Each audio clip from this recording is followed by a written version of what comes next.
प्रज्ञाशोध सामान्य ज्ञान परीक्षा इयत्ता 4 आपण सराव प्रश्नपत्रिका यातील 3री आत्ता बघणार आहोत। विभाग 1 बघतोय आपण मराठी। उत्तरा दिलेला आहे पहिल्या प्रश्नामध्ये। आता 1 ते 25 प्रश्न आपण मराठीचे बघणार आहोत। खालील उत्तरा वाचून विचारलेल्या प्रश्नांची उत्तरे पर्यायातून शोधा। माणसाने स्वतःच्या सुखासाठी वारेमाप जंगलतोड केली आहे, त्यामुळे जंगलावर अवलंबून असणारे अनेक प्राणी नष्ट होत आहेत। शिकारीच्या हव्यासामुळे प्राणी मारले जात आहेत, यामुळे निसर्गाचा समतोल नाहीसा झाला आहे। या कारणाने माणसावरच मोठे संकट आले आहे, याची माणसाला आता जाणीव झाली आहे। जगभर आता प्राण्यांसाठी अभयारण्ये निर्माण केली जात आहेत। प्राण्यांच्या शिकारीवर बंदी घालण्यात आली आहे। महाराष्ट्र सरकारनेही अनेक अभयारण्ये निर्माण केली आहेत। रायगड जिल्ह्यात कर्नाळा येथे आणि नाशिक जिल्ह्यात नांदूर मधमेश्वर येथे पक्ष्यांसाठी अभयारण्ये आहेत। सोलापूर जिल्ह्यातील नान्नज येथे माळढोक पक्ष्यांचे अभयारण्य उभारले आहे, तर बीडमधील नायगाव येथे मोरांना अभय दिलेले आहे। अहमदनगरमधील रेहेकुरी येथे काळविटांसाठी अभयारण्य आहे। कोल्हापूरमधील राधानगरी येथे गव्यांना आश्रय दिला आहे। अशा प्रकारे या उत्तरामध्ये अभयारण्याची माहिती त्यांनी दिलेली, कोणत्या प्राण्यासाठी कोणते अभयारण्य आहे। आता बघा पहिला प्रश्न, रेहेकुरी हे अभयारण्य कोणासाठी आहे? इथेच आहे बघा, अहमदनगरमध्ये आहे रेहेकुरी काळविटांसाठी, म्हणजे पर्याय क्रमांक 3 हे उत्तर आहे। निसर्गाचा समतोल राखण्यासाठी काय करणे आवश्यक आहे? काय केलं पाहिजे तर प्राण्यांच्या शिकारीवर बंदी घालावी।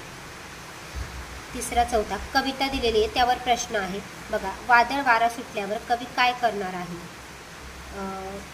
वादळ वारा सुटला रे, पाऊसही थोडा आला, वेचू आता जांभळं, झाडाखाली सडा झाला।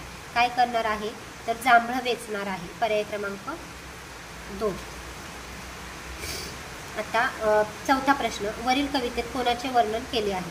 कोणाचे वर्णन केले आहे बघा। रसरसलेली जांभळे खाऊ, जांभळा रंग जिभेवर, जांभूळ गाणी, म्हणजे जांभळाचेच वर्णन आहे, पर्याय क्रमांक 1। 5वा 6वा प्रश्न संवादावर आधारित आहे। इथे बघा, आप्पारावांची गाय हरवली, त्यामुळे तिला शोधण्यासाठी संध्याकाळी ते शेजारच्या गावात गेले। अहो बाबा माझी पांढरी गाय तुम्हाला, संध्याकाळी गेले ते शेजारच्या गावात। अहो बाबा माझी पांढरी गाय तुम्हाला या गावात दिसली का? नाही ओ आप्पा,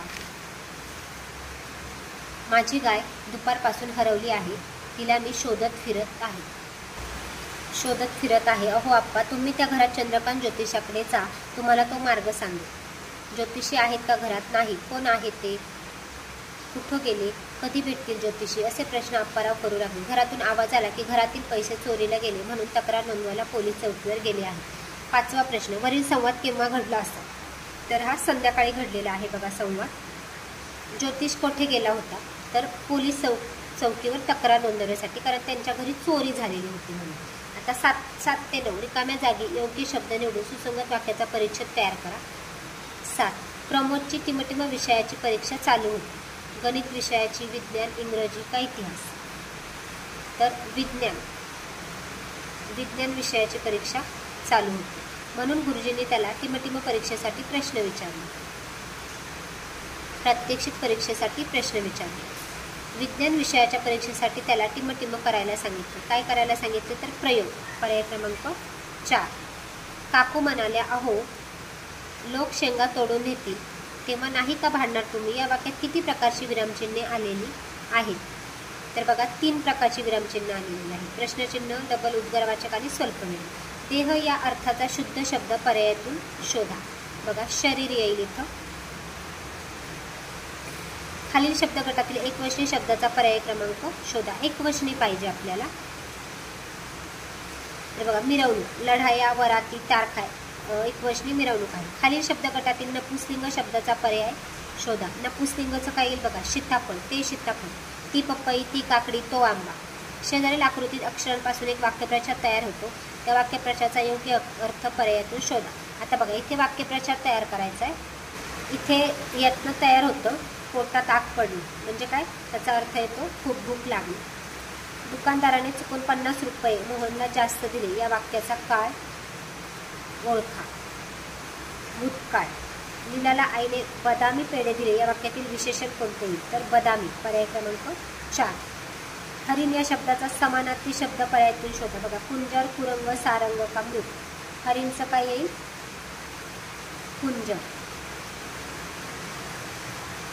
खालील पर्यायातून विरुद्धलिंगी शब्दाची चुकीची जोडी शोधा। विरुद्धलिंगीची चुकीची विचारली आहे त्यांनी। बघा शीघ्र जलद हे काय समानार्थी आहे।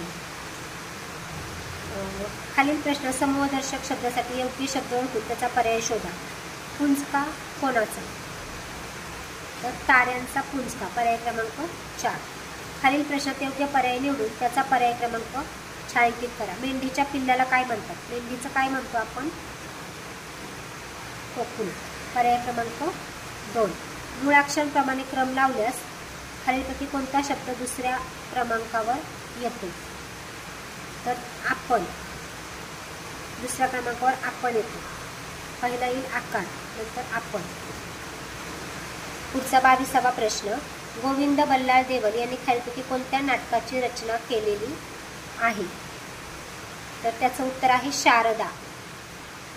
खालील बातमी वाचून त्या खालील उत्तराचा पर्याय शोधा. आता बघा, इथं बातमी दिलेली आहे आणि त्यावर प्रश्न दिले. 23वा प्रश्न. जैसलमेर हे शहर कोणत्या राज्यात आहे? बघा, जैसलमेर देशभरात आलेली उष्णतेची लाट राजस्थानमधील जैसलमेरमध्ये, म्हणजे राजस्थानमध्ये आहे. पर्याय क्रमांक 2. फलोदी या शहरात किती अंश सेल्सिअस तापमान आहे? आता बघा, राजस्थानमध्ये फलोदी येथे 46.5. कुठे आहे 46.5? पर्याय क्रमांक 3. खालील वाक्यातील अधोरेखित शब्दाचा मराठीतील अर्थ पर्यायातून शोधा. अधोरेखित बघा, रवीला त्याच्या बाबांनी नवीन मोबाईल घेतला. मराठीतील अर्थ मोबाईलला काय म्हणतो आपण? भ्रमणध्वनी, म्हणजे पर्याय क्रमांक 3.